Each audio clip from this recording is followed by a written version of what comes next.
From the outset, it's important to emphasize that we are using tools for self-myofascial release, or SMR, in order to develop and improve the quality of the tissues, the muscular tissues and the connective tissues of the body, as opposed to using them to effect long-lasting mobility change, i.e. the ranges that you can move through. SMR in itself is not a tool that is going to be effective by itself to develop mobility. If you're rolling up and down on a roller, it may feel great, this is absolutely fine, but it's important to dispel the idea from your mind that just by rolling with a roller up and down your muscles that you're going to improve your flexibility or mobility. It does not happen. What it is good for is being part of a collective bag of tools used to develop those mobility capacities. For example, in the process of developing these ranges, using tools such as loaded progressive stretching, such as ballistic stretching, active passive stretching, the tissues can become damaged in the process, and the ultimate quality of the tissues will of course affect your ability to move through those ranges, whether it's that those ranges ultimately are not so available to work within, or if injury kind of piles up in the process because the tissue isn't being taken care of. Self-myofascial release is just one tool to be able to attend to this aspect of developing your mobility, and it is something that you can do easily at home. It is important that it's done with some direction and with some intent. So our intention today is mostly focused on helping alleviate some of the symptoms that come with more internally rotated postures. So what I essentially mean is if you have a movement history which has involved a lot of pressing in the horizontal plane, or if you've been doing a lot of pull-ups with a protracted pulling mechanic, you're going to find yourself very internally rotated and protracted. One way to notice this is if you find yourself walking with the back of the hands facing forward, like a gorilla. The anatomical position, of course, no one is anatomically exact. The anatomy chart is, one skeletal image amongst 7-8 billion in this world. But a neutral type of posture would be a standard for someone who isn't suffering from certain internally rotated mechanics.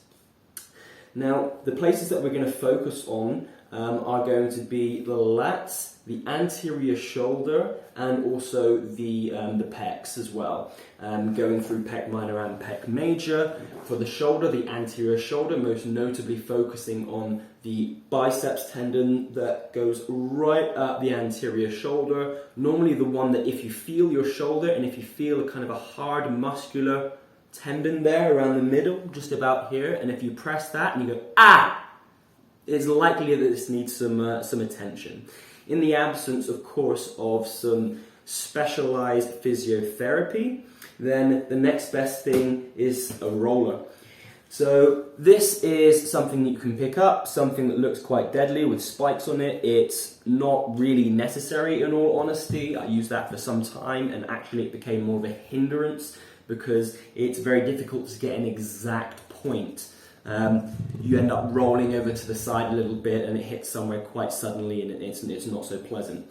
Just something simple such as just a hard roll here. If you don't have one of these, you can also use a type of plastic pipe or a wooden stick. Is absolutely fine. Some other tools that we can use that I'll look at in some other videos is this peanut.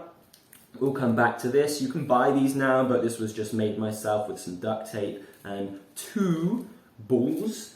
And a lacrosse ball, a hard lacrosse ball, is extremely useful to keep in the bag, and something softer, but for the same reasons as the lacrosse ball, is the tennis ball. But what we're going to focus on at the moment is the use of this particular tool to affect the tissues that are common in promoting internal rotation. So let's start first of all with the shoulder. Now, one of the positions I'm going to utilize in order to really get into the anterior shoulder is a position in which I have my arm behind my back like this, okay? So some of you are going to have more restricted ranges than others. But the idea is the hand is placed behind the back. You can of course adjust it for your own shoulder.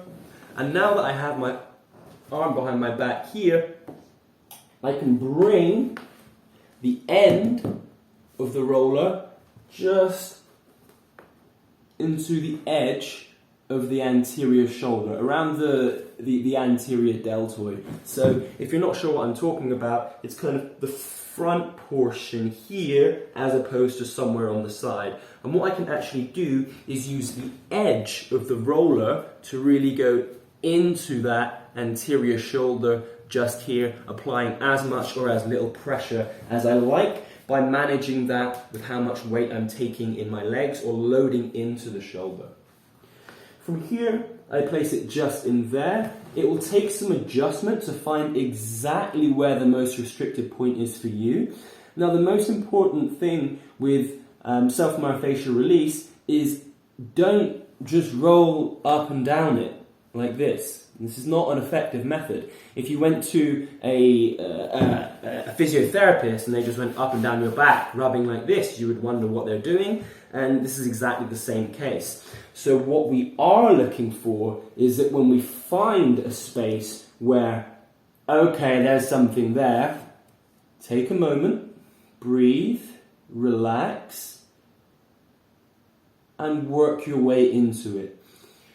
When that has released and you feel it release and something loosen, shift it up just a little bit and then continue incrementally on your journey down the muscle tendon or the muscle belly and whatever it is that you're working with.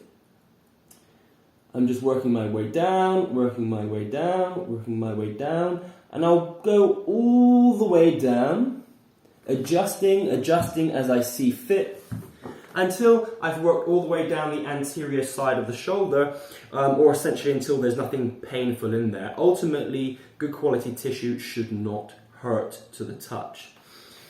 Now that I've gone down the anterior side of the shoulder and I work my way back up again, I find myself just on the outside of the acromion here, not going over the bone, and I work my way just by turning onto around the medial deltoid this time. So I've come from here, I come back up, and I'll just shift slightly just to the side, and then I'll work down this part here again, incrementally, holding on any parts where there is pain or a lot of tension that needs releasing, and work my way back up again. One last option you can work with the anterior shoulder and the lateral shoulder is also working laterally.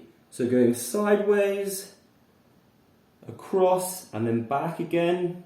Again, when you find a point that's holding a lot of tension, breathe into it, try to really, there, it disappeared then, great. Bring yourself down a bit left, a bit right, down, left, right, and working this way across the medial and anterior deltoid. Take your time, and one thing to note, which is quite important with this frame, is for some people this can be quite a precarious position for the shoulder.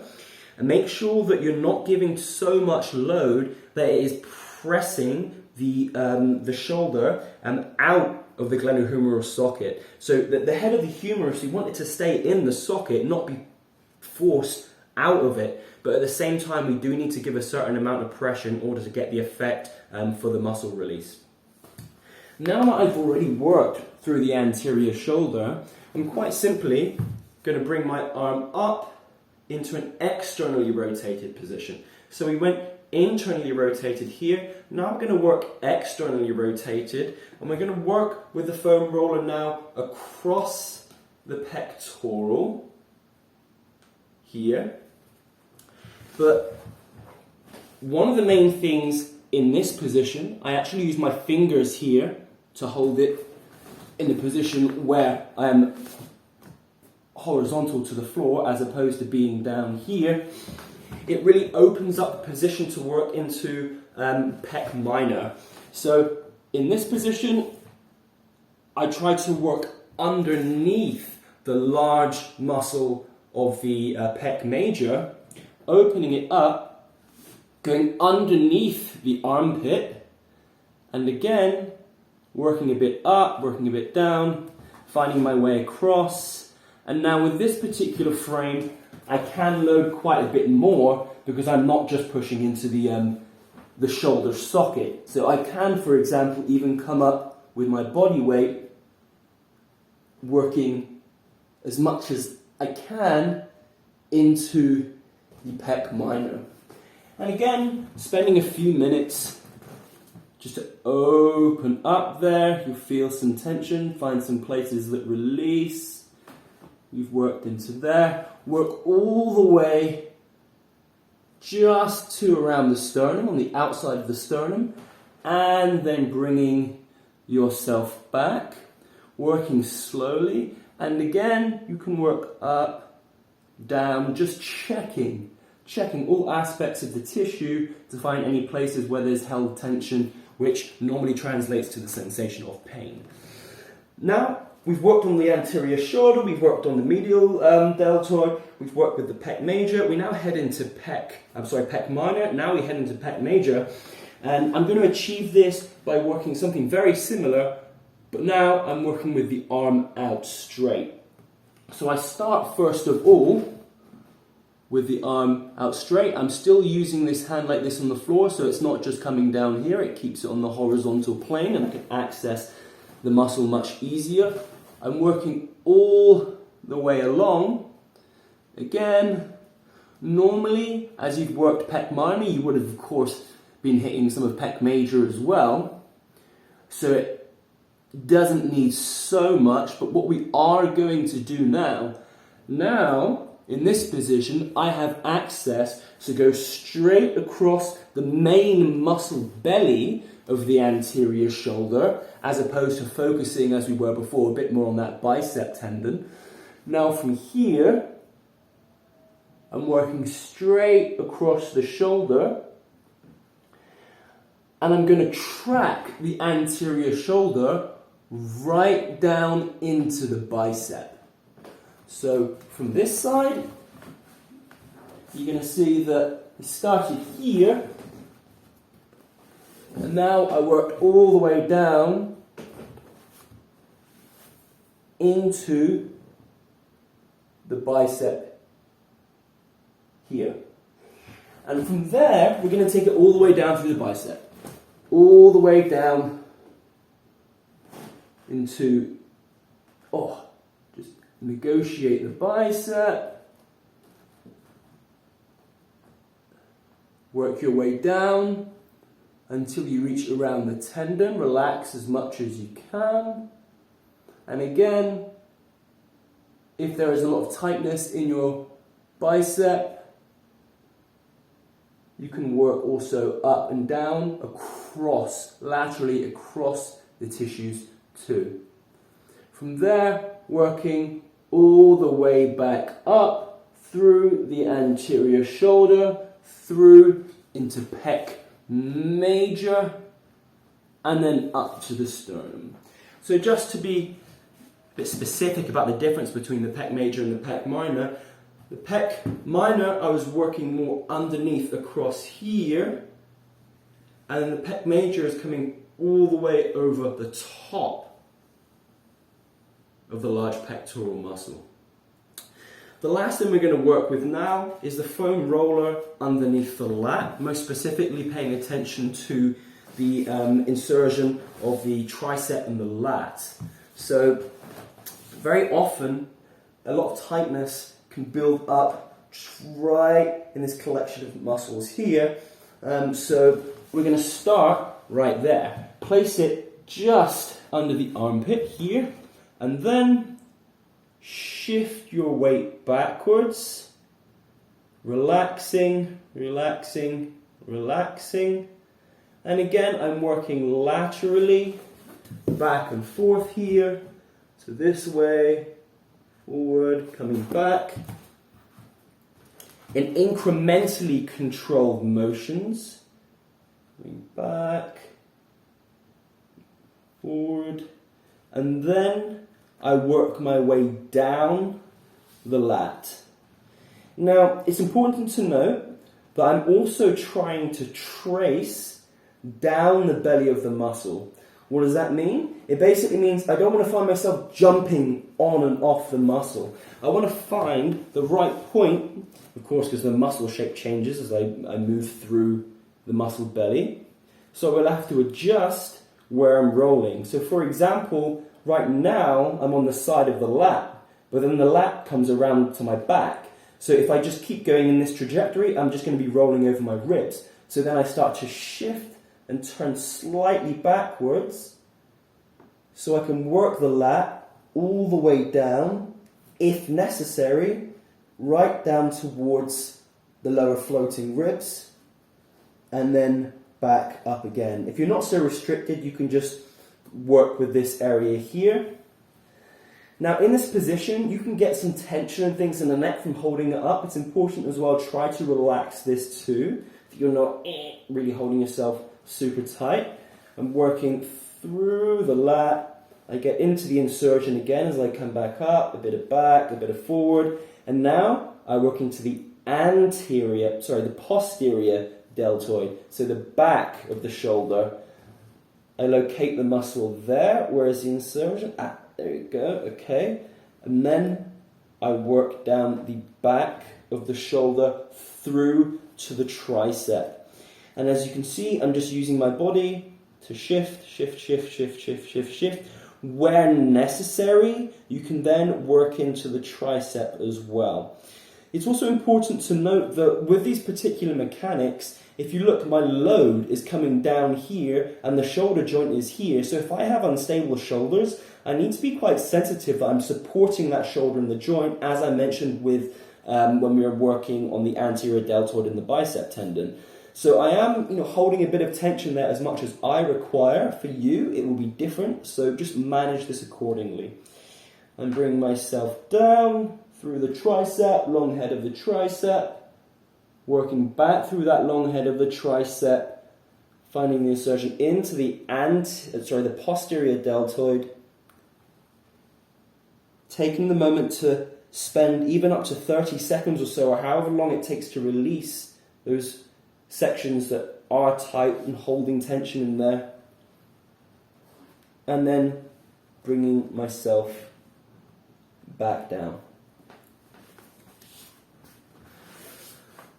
You would then, of course, repeat on the other side.